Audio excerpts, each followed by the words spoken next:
ప్రభువునందు ప్రియులకు యేసుక్రీస్తు నామములో శుభములు తెలియజేయుచున్నాం. ఈ దినము హెబ్రోన్ క్యాలెండర్ వాగ్దానము. ఆయన నీకు మేలు చేసి నీ పితరుల కంటే నిన్ను విస్తరింపచేయును.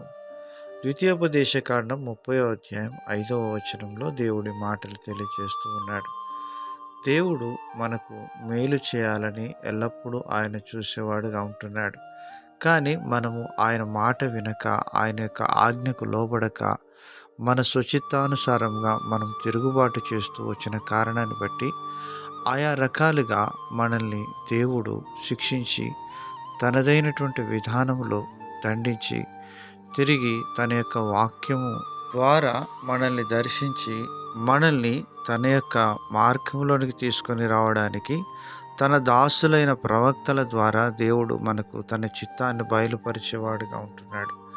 ఆయన నీకు మేలు చేసి నీ పితరుల కంటే నేను విస్తరింప చేయాలి అంటే మనము మన యొక్క ఆధ్యాత్మిక జీవితంలో దేవుని మనం ప్రేమించే వారంగా ఉండాలి. ఇశ్రాయేలు ప్రజలు వారు ఇక్కడి నుంచి అనగా యెరూషలేము నుంచి వారు బబులోను చెరకు బంధకాలతో వెళుతూ వచ్చినారు. ఆ యొక్క బంధకాల నుంచి దేవుడు తన ప్రజలైనటువంటి వారిని విడిపించి విస్తరింప చేయాలని దేవుడు కోరుతూ ఉన్నాడు.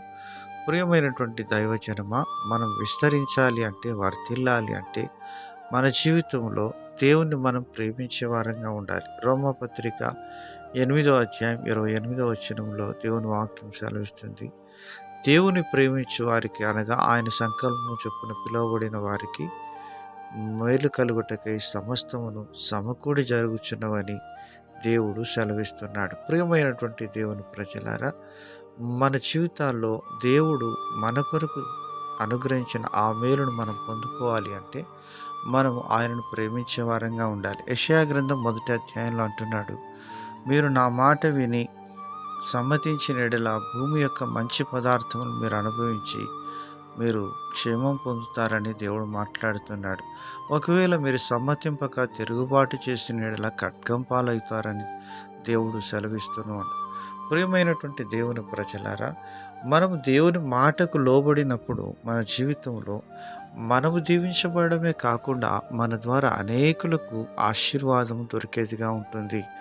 సారెపాతు విధవరాలు తాను దేవుని యొక్క దాసుడైన ఏలియా మాట వినడం ద్వారా తాను దీవించబడుతూ రావడమే కాకుండా తన కుమారుడు కూడా దీవించబడుతూ వచ్చినాడు.